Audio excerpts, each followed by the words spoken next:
Are striking today, punching and kicking. Can anybody tell me what these are for? Protect your hands. Protect your hands. If I hit Caitlin in the face as hard as I can, do they protect her face? No. You protect your hands. If you're going to hit heavy, wrap the hands at least, or wrap the hands and wear gloves, or wear gloves. I'm going to tell you right now, I don't typically wrap my hands, but I've also been hitting a lot my entire life. My hands are fairly well conditioned. How will you know? When you hit hard, if there's electricity that goes through your wrist, your elbow, and your shoulder, stop hitting. You may injure yourself. Does it make sense? All right. A little stiff jab. Now, this head moves a lot. You're not going to feel much resistance. So if I quick jab, or if I stiff jab, there's not really that much resistance. If you want a little more resistance, hit to the chest plate. Not something we typically do when we're fighting, but for training purposes. Now, you're going to want to tuck that chin when you're striking. You want to punch in a straight way. If you throw this elbow out, they're going to see it coming. Make sense? So we're just going to hit.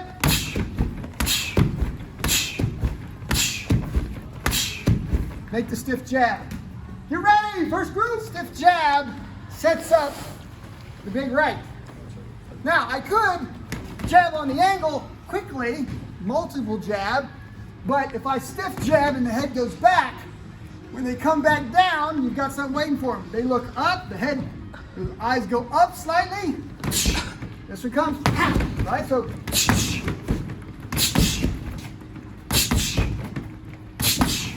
now, notice that I keep my knees bent. Failing to keep the knees bent will result in what I call teeter-totter. This front knee stays a little too stiff.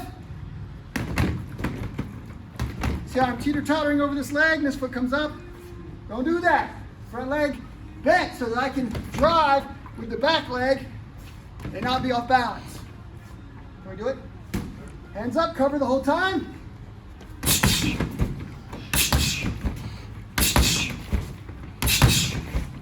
Make big punches. Ready? Basic punches. We've got the jab and the cross, okay? If you don't move the upper body at all, it looks like this. Right? Go ahead and turn the hips, right? Now watch. I'm kind of forward, and I'm going to throw my shoulder and my hip forward, which takes me from here to there. I get more range. Almost like I'm going to draw back a bow, right? Then I can unload all that when I throw the right. This is very weak. That is quite strong. Does it make sense? Yes, sir. Couple tips. We're going to work the hook punch. Left. Okay? If you decide to punch pinky out, you will sustain sooner or later. You're going to hit somebody in the elbow or in the head or the hip bone. You could sustain a boxer's fracture. I'm not saying don't do it. Most boxers punch this way. I'm not against it, except for if you turn your hand down, you can hit with all the knuckles. You don't get the boxer's fracture. Plus, you're pulling with the bicep rather than the brachialis. Not a bad punch, a much more powerful punch in my opinion. This is the way. Here. We're going to follow it with an uppercut. Cover on the left, cover on the right. If you want, you can hit high, low, or you can hit low, high. It's up to you. Get ready. We're going to hit with the left hook. The right. You're a little more advanced, and you guys decide you want to change it up a little bit. Can you start with jab cross? You sure can, right? Can you go jab, hook, upper? Sure can. Can you go jab cross, hook, hook, hook, uppercut, uppercut? Sure can. You're a little sporty and you want to go 1, 2 and make stuff like this, you can throw that. I didn't go over that move, but if you have it and you want to throw it in there, you can have some fun.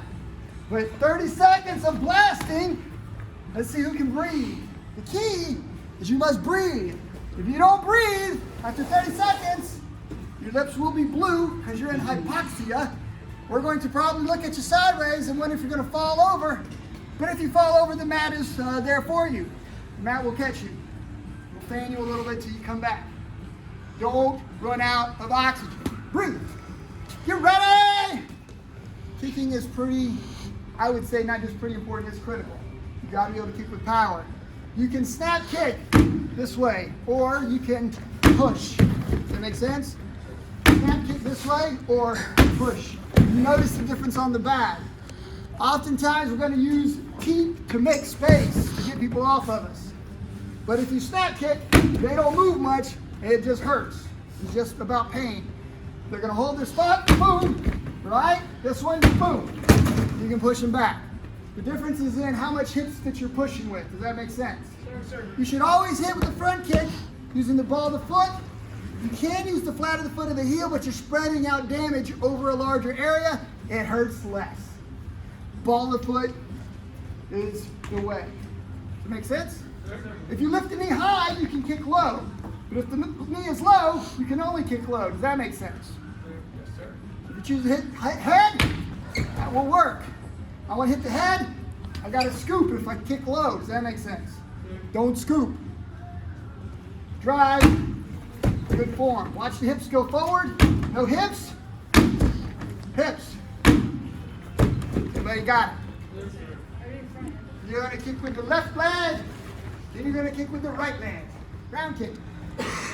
Channel power with your hips. I can kick this way. It's a snap or a slap. It doesn't have a whole lot of power. Once I make the big turn, I usually will move the bag. So watch, the bag doesn't move much. It's a snap kick. This one, I move the bag. Hit with the shin. Can we do it? Yes, sir. Now, if you want to, you can hit to the head. That's fine. You can also kick here. That one will hurt you if you kick it hard. Does that make sense? If you can kick it, it's great to train that shin to make it really hard, okay? So that it doesn't hurt when you hit somebody else's shin. For the most part, stick to the upper part of the bag. Can we do it? Yes, sir. Let's drive the round kick. Side kick. I use my lead leg side kick almost always in defense. I strike, I duck away, they follow me, and I stuff them with it. But you can use it on the offense. You can step up and hit. You can throw it from here and hit, but you need to drive and try to get this bottom foot, the support leg, pointing at them if you can. This will work. This is not a bad side kick. We call it a Japanese side kick. Once you get this turned, you're going to get the hips chambered. You're going to use the hamstring and the glute to drive this. It's just more muscle. You can't beat the dynamics of the physical nature of how our body's put together. So this, not bad. This, more powerful, okay? Now, once I hit it here, sit down, turn, and hit it there. Spin side kick. Now, if I hit, and I let the recoil help me put this foot down, I'm already mostly turned. I just look. Now I drive the side kick from here, and this foot's pretty much in position. Can we do that? Sir. So we should look something like this. 1, sit down. 2, something like that. Hands up. If you want to do it more defensive, start close, fade away. 1, 2, give it a try. Ready?